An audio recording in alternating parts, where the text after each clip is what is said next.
તો ગાઈસ અત્યારે અમે ખેતરથી ચણા લઈ આવ્યા અને ઘેર ઠલવી નાખ્યા જોવો બાકી ને અત્યારે અમે અહીંયાથી હારીને નારિયેળ લઈ જઈએ ધાર દેવા માટે કેમ કે અહીંયા જોવો ડાઠા બહુ જ આવ્યા છે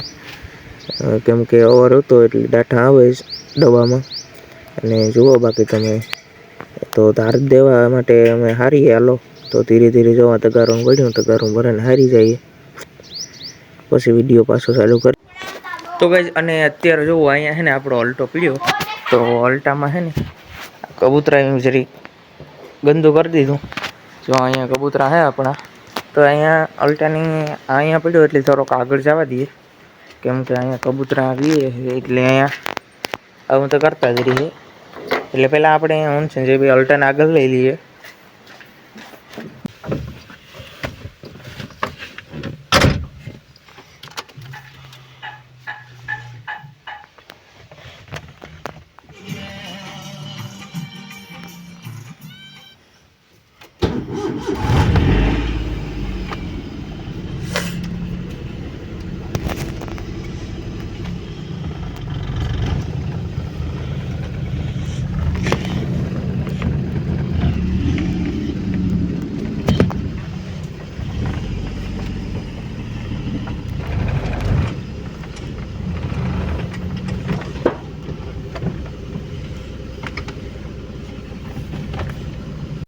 તો ભાઈ અત્યારે આપણે અલ્ટાને આગળ લઈ લીધો ને જુઓ બાકી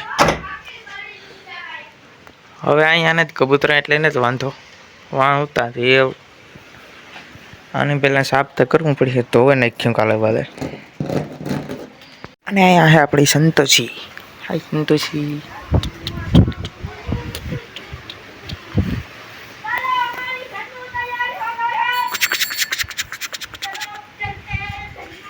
અને કંઈ જુઓ અત્યારે પવન બાકી પવન બહુ જ આવી રહ્યો છે લગભગ 50-60 કિમીની ઝડપે આવી રહ્યો છે પવન અત્યારે અને ફાઇનલી આપણે અહીંયા સણા પડાતા જે ઢલવા હતા એ અત્યારે થાર દેવાઈ ગઈ છે અને એને અત્યારે અહીંયાથી ઉપાડીને નારિયેળ ટ્રાન્સફર કરી દીધા કેમ કે ત્યાં તાર દીધી હતી કેમ કે ત્યાં બહુ જ પવન આવતો હતો અને પહેલાં અહીંયા હતા સવારે અહીંયા પવન નહોતો આવતો અત્યારે બહુ જ આવે એટલે અહીંયાથી હારી અને અમે નારિયેળ ધાર દીધી અને સણેને ઢાંકી દીધા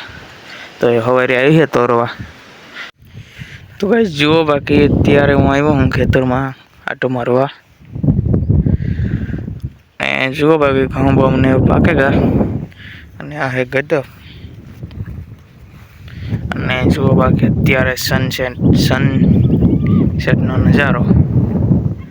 હું કહેવા લો દિયા તો મેં કામ કહી લગભગ સનસેટ જ કહી અને બાકી તમે જોઈ શકો છો અત્યારે જો બાકી ઝૂમ કરે ને તમને દેખાડે કેટલોક ઝૂમ થાય મારો મોબાઈલ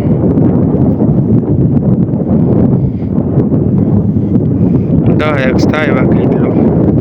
તો ગાઈસ આજે 2 દિવસનો વ્લોગ બનશે કેમ કે કાલે આપણે ખેતર આવ્યો તો ડબ્બો એટલે કાલે 2 ખેતર ડબ્બા આવ્યા હતા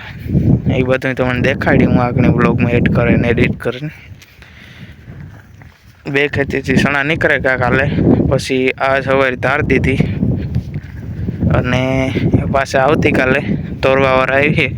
સણા અને ગાઈસ અહીંયા હે ઓરિયાનું ખેતર ઓરિયા વાવેલ છે આ ખેતરમાં જુઓ અને વાં જુઓ ઓળું બનાવેલું હે